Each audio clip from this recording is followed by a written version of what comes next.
파트 3. 광주 선교. 사실 남장로교 한국선교회의 첫 광주 방문은 1896년 11월 나주를 선교부로 결정하기 위하여 남장로교 한국선교부 소속 선교사 전원이 나주를 방문하는 길에 이루어졌다. 이 기간 동안에 선교사 일행은 광주의 관찰사 윤흥열을 찾아가서 융숭한 대접을 받기도 하였다. 이 시기에 광주에 교회를 세웠다는 기록은 선교 보고서나 개인 편지 등에 기록되지 않았으나 조선 예수교 장로회 사기는 1899년에 삼도리 교회, 1901년 송정리 교회가 설립되었다고 기록하고 있다. 광주 선교부가 건설되기 이전에 교회가 설립되었다는 증언이다. 또한 1903년 6월 28일 목포 로티 위더스푼 벨 기념예배당 헌당식 예배에서 광주 지방을 담당하고 있던 조사 지원근의 보고가 있었던 것으로 보아 목포에 선교사들이 없는 사이에도 전도는 줄기차게 계속되었던 것을 알 수 있다. 1903년 선교사 연례대회에서 목포 스테이션은 광주, 나주, 영광, 장성 지역 등 전남 내륙 지역 선교 상황을 이렇게 보고하였다. 복길, 10명이 평균적으로 출석한다. 바다 등 나주 지역 13명의 요리문답 교인과 20명이 평균적으로 출석한다. 하나말, 영광 지역 7명의 요리문답 교인과 20명이 평균적으로 출석한다. 인계, 광주 지역 커다란 예배 처소 21명의 요리문답 교인과 25명이 평균적으로 출석한다. 배치, 장성 지역 6명의 요리문답 교인과 10명이 평균적으로 출석한다. 도둠, 광주 지역 현지 전도자 지원근이 살면서 주일 밤 예배와 수요 예배를 인도한다. 주일 낮 예배는 3마일 떨어진 인계교회로 출석한다. 목포 선교가 1902년 12월 유진 벨, 1903년 10월 오웬의 복귀로 지속되고 있었으나 목포는 인구수가 적고 일본인 대부분이 이곳에 거주하고 있었으며 식수도 부족하여 여러 가지 한계가 드러나기 시작했다. 또한 목포 선교의 사역지 범위가 확장됨에 따라 남장로교 선교부는 전남 지역 선교를 위해 내륙 선교의 거점을 확보해야 한다고 생각하게 되었다. 이런 분위기 속에서 1903년 남장로교 연례회의에 목포 인근 해남과 진도에 2개의 공동체, 광주 지역에 6개의 공동체가 있으며 빠르게 성장하고 있다는 보고가 나온 것이다. 이에 선교부는 지원근 조사를 파견하여 광주 지역 교회들을 돌보며 사역하도록 했다. 결국 이 회의에서 광주 스테이션 개설이 처음 언급되었다. 남장로교 선교부는 1904년 연례회의에서 광주의 4번째 스테이션을 개설하기로 결정하고 유진벨과 1903년 10월에 안식년을 보내고 돌아온 오웬에게 책임을 맡겼다. 목포는 1903년 11월에 입국한 프레스톤 목사와 놀란 의사가 담당하게 되었다. 오웬은 안식년을 마치고 1903년 10월 복귀했는데 이후 1년간 거의 전적으로 전남 서부와 남부에 개척된 지역교회를 순회하며 목회와 전도에 전념했다. 이때부터 오웬은 더 이상 의사가 아니라 전도자와 목사로 정체성을 확고히 했다. 1903년과 1904년에 그는 광주군 인계교회를 중심으로 나주군 바다 등 광주군 도둠, 무장, 대기, 옥과, 장흥 지역의 교회를 맡았으며 지원근 조사와 함께 서부와 남서부 지역의 순회전도 여행을 다녔다. 광주 스테이션 개설. 오웬과 함께 광주 스테이션 개설에 나서기 전 유진 벨은 1904년 군산에 있는 윌리엄 불의 누나 마가렛 휘테커 불과 1904년 5월 10일 마가렛의 고향 버지니아 노폭에서 재혼한 후 9월에 입국하여 한국에서 결혼 생활을 시작했다. 결혼 후 한국에 돌아온 유진 벨은 광주 스테이션 개설을 위해 1904년 8월부터 12월 사이 틈틈이 광주를 방문하여 전도했으며 마침내 가족들이 머물 임시 숙소가 12월 15일 완성되었다. 유진 벨 부부, 오웬 부부, 조사 변창현과 김윤수 집사 가족은 12월 19일 목포를 출발하여 12월 21일에 광주에 도착했다. 그리고 마침내 12월 성탄절에 임시 숙소에서 첫 예배를 드렸다. 그런데 이 예배는 선교사들의 예상을 넘어서는 현지 한국인의 관심과 참여가 있었다. 이 장면을 유진 벨의 아내 마가렛 벨은 아래와 같이 기록했다. 우리가 온 후의 첫 주일은 크리스마스였다. 11시까지 우리는 조사들과 그들의 가족들인 소수의 기독교인만 우리와 함께 예배하리라 예상했다. 그러나 11시가 되어 바깥을 내다보자 흰색 옷을 입은 형상들이 우리 집 방향으로 오면서 만들어진 긴 행렬이 보였다. 여분의 공간으로 쓸만한 꽤 큰 방 2개가 미닫이 종이문으로 구분되어 있었기에 이 공간은 한국어 예배에 아주 잘 어울렸다. 그래서 우리는 여성들을 한 방에 초대하고 남성들은 다른 방에 들였다. 벨이 문 앞에 서서 그들에게 메시지를 전했다. 땅에는 평화, 사람에게는 선한 뜻. 우리는 그 자리에 그날 처음으로 진리의 일부를 받아들인 이교도가 200명 정도 있었다고 생각한다. 물론 그들은 호기심 때문에 왔지 예수 교리를 배우러 온 것은 아니었다. 그들은 며칠 전에 많은 상자와 꾸러미가 집 안으로 들어오는 것을 보았으므로 이 외국인들이 가져온 것이 무엇인지 처음으로 볼 기회가 있었다. 아직 여기에는 모임 장소가 없으므로 우리는 매주일 집을 열어두는데 폭풍이 치는 날 몇 차례를 제외하고는 매번 사람이 가득 찼다. 들어올 수 없는 사람들은 창문 옆 현관이나 마당에 서 있는다. 청중은 늘 변한다. 뿌린 씨 일부는 돌밭에, 일부는 길가에 떨어지겠지만 우리는 일부가 옥토에 떨어져서 하나님의 때에 싹이 나고 자라 수백 배의 열매를 맺기를 기도한다. 유진 벨 부부, 오웬 부부, 조사 변창현과 김윤수 집사 가족이 1904년 12월 25일에 드린 크리스마스 예배로 광주 스테이션은 이듬해부터 본격적인 광주 및 전남 내륙 선교에 착수했다. 이듬해 1905년부터 광주 선교는 비약적으로 발전했다. 유진 벨은 1905년 2월과 3월 사이에만 인근 마을을 순회하며 183명과 세례 문답을 했고 6월과 7월 사이에는 232명을 문답하고 70명에게 세례를 주었으며 70명에게 학습을 주었다. 1905년 11월에는 세례 교인이 총 85명으로 증가했고 2개의 예배당이 새로 지어졌으며 4개의 공동체가 더 생겨났고 이 중 3개 공동체는 예배당 증축을 준비했다. 실제로 유진 벨은 1905년이 자신이 한국에서 보낸 가장 바쁜 해였다고 기록하고 있다.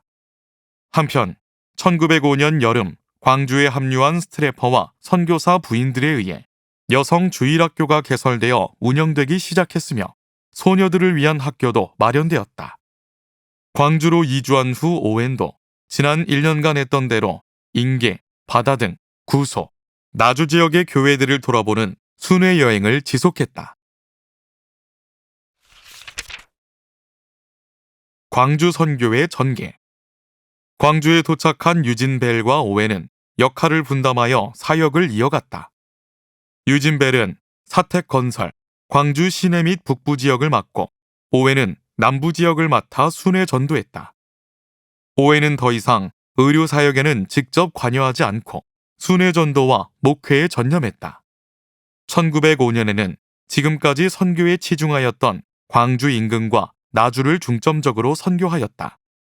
오웬은 1905년 9월 연례대회에서 현재 8곳에서 모이며 44명의 세례 교인과 119명의 요리문답 교인이 있다고 보고했다. 특히 인계에서는 지도자반을 개설하여 운영하고 있다고 보고했다. 1905년에 오웬은 광주 지역 인계, 구소와 나주 지역 바다 등 신창리, 용기를 집중적으로 선교하였다. 이뿐만 아니라 전남 내륙의 동남부, 장흥, 보성, 나간, 능주, 동복, 화순, 순천, 광양, 구리, 남평까지 포괄하는 폭넓은 지역을 순회하면서 복음을 전달하고 달력과 기독교 서적을 판매하였다. 이 지역은 본래 유대계 미국 성서공회 소속의 권서, 알렉산더 피터스가 1890년대 말에 전남 지역을 광범위하게 돌면서 전도지와 쪽복음을 나눠주며 복음의 씨앗을 뿌린 곳으로 오웬은 이제 그 열매를 거두게 되었음을 감사하였다. 특히 오웬은 1905년 봄에 장흥과 사창 지방을 방문했는데 그 상황을 이렇게 적고 있다. 장흥을 방문한 것은 이 지방에서 2사람이 와서 배움을 요청하였으며 조금 있다가 5사람이 와서 요청하였기 때문이다. 나는 변조사를 대동하고 장흥과 사창을 방문하였다. 사창에서는 주일날 30명이 예배드렸는데 그 다음날 현지인들이 돈을 거출하여 모임 장소를 구입하였다. 나를 초청한 5사람은 사기꾼으로 밝혀졌으며 감옥에서 고통을 겪었다. 이로 인하여 신자의 수가 4명에서 5명으로 감소하였다. 오웬의 아내 휘팅도 오웬의 장흥 순회 전도에 대해서 증언하는데 장흥에서 할머니와 아기를 등에 업은 부인이 자신의 집을 방문한 일화를 소개했다. 그들은 오웬이 장흥을 방문했을 때 머물렀던 집의 사람들이었다. 이들은 예수에 관해 들었고 그가 하나님의 아들이며 피 흘려 구원을 주셨다는 것을 알고 찬송가도 10여 곡 알고 있었다. 한편 오웬은 광주 스테이션에 체류하는 동안 스테이션 울타리 공사와 건축 공사를 도왔다. 광주 스테이션이 급하게 건설되느라 건물 대부분이 임시적이었기 때문에 점차 시간이 지나면서 선교사 주택과 학교, 교회 등 여러 건물이 지어졌다. 건축에 고용된 중국인이나 한국인 일꾼들이 서양식 건물과 건축술에 익숙하지 않아서 그 집에 거주할 선교사가 기초부터 장식에 이르기까지 구체적으로 감독하고 지시하는 경우도 적지 않았다. 이렇게 해서 오웬의 집은 다이아몬드 모양과 오각형 모양을 가진 여러 유리 창문에 육각 포치로 만들어진 큰 회색 벽돌집이 되었다. 전남 동남부 지역으로 순회구역을 확장한 1905년 중반부터 1906년 여름까지 오웬은 총 15개 군 지역에서 14개 교회를 책임지고 있었다. 이 교회들에 소속된 교인 수는 810명이었으며 238명에게 세례 문답을 시행해서 20명에게 세례를 주었다. 이렇게 해서 세례받은 신자는 총 88명이 되었다. 오웬의 부인 휘팅 또한 광주에서 여성 진료에 참여했을 뿐만 아니라 지역 교회의 여성 반을 맡아서 지도하였으며 김 선생 부인과 함께 나주, 광주, 화순 지방에서 전도하였다. 특히 광주에서 개최된 여성 반일주일 성경학교에서 교사를 맡기도 했다. 이 시기의 오웬은 화순, 동복, 남평, 능주, 구소 등에서 크게 활동했으며 화순에서 전도하는 동안에는 동복의 시장터에서 복음을 전하고 책을 팔았다.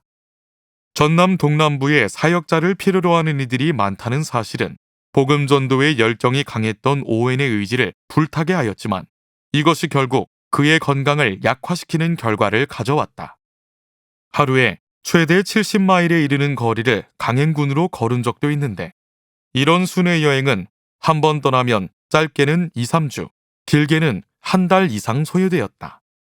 이 때문에 그는 동료 선교사들의 반강제적 조치로 1906년 5월에 일본 나가사키로 휴가를 떠나기도 했다. 오웬은 순회 전도 여행에서 다른 누구보다도 많은 책을 판매하였다. 그가 판매하는 책은 성경과 찬송, 그 밖의 각종 종교 서적이었다. 오웬은 1906년 10월에서 12월에 이르기까지 미화 20달러의 서적을 판매하였으며 나주지방의 새로운 회중은 미화 2달러 60센트의 서적을 구입함으로써 순회구역 조사에 한 달치 급여를 지불할 수 있을 정도였다. 오웬은 목포 진료소에서도 성경 구절을 대기실에 걸어 환자들이 보게 하였으며 글을 읽을 줄 아는 사람에게는 전도지를 나눠주기도 하였다. 특히 1907년에는 광주 북문안에 자리 잡은 교회의 책방 운영을 맡았는데 이를 통해 놀라운 하나님의 말씀이 어두움에 잠겨있는 사람들에게 전해진다고 하였다. 1907년 6월 30일에 개최된 연례대회에서 광주 스테이션은 오웬이 대표로 보고하였는데 이 보고서는 전체적인 윤곽만 소개하였을 뿐 개별적인 활동은 보고하지 않았다. 이 보고에서 오웬은 연례적으로 행해오던 순회구역 전도와 문담 및 성례식, 지도자반 성경 공부 개최, 의료 활동을 차례대로 보고했다. 개별 활동 보고가 없어 오웬이 구체적으로 어떤 활동을 했는지는 알 수 없지만 조선 예수교 장로의 사기를 보면 1906년과 1907년에 나주, 고흥, 화순, 순천, 여수, 광양에서 활동하였음을 확인할 수 있다. 오웬의 순회전도와 목회의 강도가 1907년과 1908년에는 더 강해졌다. 1907년에 오웬이 담당하던 교회 수는 14개에서 20개로 늘었고 세례교인도 66명 늘어서 총 124명이 되었다. 학습받은 신자 수는 439명 더 늘었다. 1년 전보다 한 해 세례자 수가 3배나 늘었다. 1908년에는 담당 교인 수가 35에서 40개, 추가 세례교인 200여 명, 학습자 430명이 늘었다. 1908년 연례대회 회의록 기록에 따르면 오웬은 남평, 화산, 능주, 동복, 장흥, 보성 지역을 책임지고 있었으며 나간, 흥양, 돌산, 여산, 순천, 곡성, 광양 지역을 순회 전도하였다. 무엇보다도 그는 잦은 질병에도 불구하고 오로지 지원군 조사 한 사람과 함께 순회구역을 오랫동안 피로에 지칠 정도로 탐방하였다. 그는 실제로 선교사 3사람의 분량을 혼자서 담당하였다. 오웬의 선교 전략 중 하나는 관가가 없는 자연 부락보다는 관청이 있는 성읍을 전도 대상으로 삼는 것이었다. 1905년 연례대회 보고에서 이미 오웬은 장흥, 보성, 나간, 나주, 남평의 원님들이 복음을 듣고 있다고 보고하고 있는 것으로 보아 더 전략적으로 관청의 관리를 중심으로 전도를 시작한 것 같다. 이 일을 달성하기 위하여 그는 먼저 기도로 무장하였다. 그리고 현지 교인들을 중심으로 전도단을 조직하여 하루 동안 설교와 교육 등의 집중 전도 활동을 해나갔다. 시내에서 가장 영향력 있는 한 사람이 복음 집회와 성경 공부에 참석하였으며 책도 많이 팔렸다. 중국어 구약 성경과 시편이 곁들여진 신약도 팔렸으며 찬송가를 찾는 사람도 많았다. 지체 높은 사람이 이러한 책을 찾는 것은 드문 일이었다. 아직도 요리문답 교인에 불과한 사람들이 25냥, 미화 2.75달러에 해당하는 헌금을 하였으며 이는 2사람의 교인이 이곳에서 일주일 동안 전도하는 비용을 충당할 수 있다. 바쁜 농사철인데도 많은 사람이 모였다. 이러한 전도로 어떤 지역에서는 고을 원님이 집회에 참석한 것에 영향을 받아 많은 주민이 회심하였고 이로 인해 그 지역에 교회가 설립되기도 하였다. 1907년에서 1908년의 오웬 활동을 조선 예수교 장로 회사기를 통해서 확인할 수 있는데 수천군 이미교회, 광양읍교회, 보성군 양동교회, 나주군 산내리교회 등이 오웬이 직접 순회한 교회였다. 1909년에도 오웬은 사망 직전까지 전라 남부와 남동 지역을 맡아 순회 전도하였다. 이 지역 모임들은 대부분 2년 안에 구성되었다. 오웬은 이 지역의 순회 전도 사역을 위해 유진배를 돕는 일 외에 모든 시간을 쏟아부었다. 병으로 가끔 방해받기도 했지만 이 새로운 지역에 복음의 씨앗을 광범위하게 뿌리기 위해 길고 피곤한 순회 전도 여행을 수없이 다녔다. 이 지역은 13개 지방과 다른 지방의 일부를 포함하고 있는데 사실 한 사람이 전적으로 사역을 감당할 수 있는 지역보다 3배나 넓은 지역이다. 그러나 단 한 명의 한국인 조사만이 사역을 감당하고 있었다. 그럼에도 이 지역의 한국인 형제들이 너무나 귀히 자발적으로 그들의 시간과 물질로 헌신하면서 이 일을 돕고 있는 것에 대해 오웬은 깊이 감사한다고 기록했다. 이로 인해 1908년보다 2배나 되는 20개의 신자 그룹이 생겨났으며 125명을 문답하여 66명에게 세례를 주었다. 430명의 구도자가 있는데 그들 중 4분의 3이 지난 1908년 한 해 동안의 결실이었다. 17개 교회와 예배당이 있으며 9개가 1908년에 건축되었고 학교와 학생 수는 1908년에 비해 2배가 되었다. 오웬은 이 지역의 한국인 신자들이 비록 신앙의 경험이 짧고 극도로 가난했지만 교회의 여러 사역을 위해 미화 418.10달러, 세례교인 평균 1인당 3.34달러나 헌금했다고 밝히고 있다. 본국에 비할 바는 아니지만 이것이 얼마나 큰 헌신인지 오웬은 잘 알고 있었다. 이렇듯 이 지역의 성장은 한국인 신자들의 도움이 없이는 불가능했음을 오웬은 강조했다. 1909년 6월 선교부 연례대회는 오웬의 죽음을 애도하며 개최되었고 그가 맡았던 순회구역은 유진벨 목사가 종합적으로 보고하였다. 오웬은 이 기간 동안에 35개 처에서 40여 개 처에 이르는 예배 모임 장소를 순회 선교하였으며 200여 명에게 세례를 베풀고 430여 명을 요리문답 교인으로 받아들였다. 이 기간 동안에 거친 헌금의 총액은 미화 1060.50달러였다. 오웬 의사가 맡은 구역은 3, 4명의 선교사가 맡아야 할 광범위한 구역이었으나 보수적이며 열정적인 신앙으로 가르쳤기 때문에 그가 죽고 난 뒤 유진벨 목사는 그가 뿌린 씨앗들이 잘 자라는 것을 보고서 놀랐다. 특별히 순천에 벌써 상당히 많은 숫자가 모여 예배드리기 시작하였으며 그 인근에도 10여 개 처에서 예배드리고 있으므로 조속히 순천 선교부를 개설하지 않으면 안 될 정도였다. 유진벨은 보고에서 순천 스테이션 개설의 중요성과 긴급성을 언급하며 결코 약소평가되어서는 안 된다고 주장했다.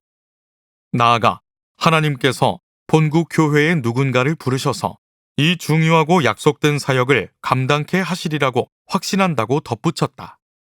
이렇게 볼 때 순천 선교부 역시 오웬의 선교 활동이 열매를 맺은 결정체라고 볼 수 있다. 이렇게 순회구역 선교를 마치고 1909년 2월 정기적인 성경학교 기간을 맞이하였다. 이 기간 동안의 활동에 대하여 유진벨 목사는 다음과 같이 보고하였다. 2월 10일 성경학교가 개최되었습니다. 군산의 불 목사와 전주의 김 장로가 도왔습니다. 이 기간 동안에 400여 명이 참석하였습니다. 그리고 곧바로 여성을 위한 성경학교가 뒤따랐습니다. 오웬은 이러한 성경학교 모임에 충격을 받은 것으로 보인다. 그는 지금까지 자신을 길러준 할아버지에 대한 깊은 애정으로 할아버지를 기념하는 병원을 지으려고 하였다. 그렇지만 이제는 병원보다는 성경학교를 위한 전용 건물을 계획하였다. 그가 사망하기 전 삼촌과 사촌 여동생에게 각각 보낸 마지막 편지에는 가족과 친지, 친구의 도움을 받아 할아버지를 기념하는 성경학교를 광주에 짓겠다는 계획에 대한 논의가 담겨 있다. 저는 광주에 우리 사경회를 위한 큰 건물을 세워야 할 필요성에 대해 충분히 글을 쓰려고 노력했어요. 저는 현재 의료 사역에는 참여하지 않고 있고 병원 하나를 세워야 한다는 필요를 느낄 만큼 우리 의료 사역이 발전하지도 않았어요. 대신 저는 할아버지를 기억하기 위해 큰 성경학교를 세우고 싶습니다. 수중에 3,000달러가 있지만 튼튼한 벽돌벽으로 건물을 세우기에는 충분치 못하기에 나무로 뼈대를 만들고 흙으로 벽을 바른 다음에 벽돌로 둘러싼 큰 건물은 가능하다고 생각합니다. 광주에서 열린 사경회가 많이 즐거웠지만 우리가 수용할 수 없을 만큼 대규모 인원이 모인 것에 정말로 당황했어. 그렇게 많은 인원이 참석하리라고 예상할 만큼 내 믿음이 크지 않았던 거지. 60마일, 80마일 되는 먼 거리에서 온 사람들도 있었어. 심지어 우리 교회가 너무 작아서 군중을 다 수용할 수 없어 이 사람들이 빽빽하게 끼어 앉았거든. 숙소에도 사람이 너무 많아서 제대로 잘 수도 없었어. 8평방피트 크기 방에 17명이나 배정되었다고 하더라고. 잠을 제대로 잔 사람이 하나도 없었을 거야. 내 앞에 펼쳐진 이런 상황을 고려할 때 나는 오웬 할아버지를 기억하는 성경학교를 세우는 것이 좋겠다고 생각했어. 그래서 이 문제에 대해 베일리 삼촌에게 편지를 썼지. 원래는 할아버지를 위해서 기념병원을 세울 계획이었지만 지금은 가장 필요한 것이 성경학교라고 생각해. 가능한 한 빨리 일이 진행되는 걸 보고 싶어. 이 건물 안에는 큰 강당이나 예배당, 교실들이 있으면 좋겠어. 지하실에는 사람들이 잘 수 있는 아파트식 방들이 있을 거야. 나는 이런 건물이 우리 사역에 엄청난 추진력을 가져다 줄 거라고 확신해. 그렇지 않으면 참석 인원을 강제로 제한해야 한다고 생각해. 오웬은 예배당과 강의실, 지하에 숙소를 갖춘 복합 건물을 구상하였다. 당시 그에게는 미화 3,000달러가 확보되어 있었으나 벽돌로 된 튼튼한 건물을 지으려면 4, 5천 달러는 필요했다. 이러한 그의 꿈은 그가 사망한 후 1911년에 실현되었으며 오늘날까지 광주 개신교 역사를 대표하는 건물로 남아있다. 오웬 기념각 건물은 본인의 희망에 따라 1911년 건축에 착수하여 1912년에 완공하였다. 총 공사비는 4,000달러가 소요되었다. 할아버지와 오웬 자신을 기념하는 기념각이 된 이 건물은 상하 2층으로 된 복합 건물이며 아래 지하에는 난방 시설이 있어 환풍구를 통하여 따뜻한 바람이 건물 내부로 들어갔다. 이 건물은 오늘날까지 보존되어 있다.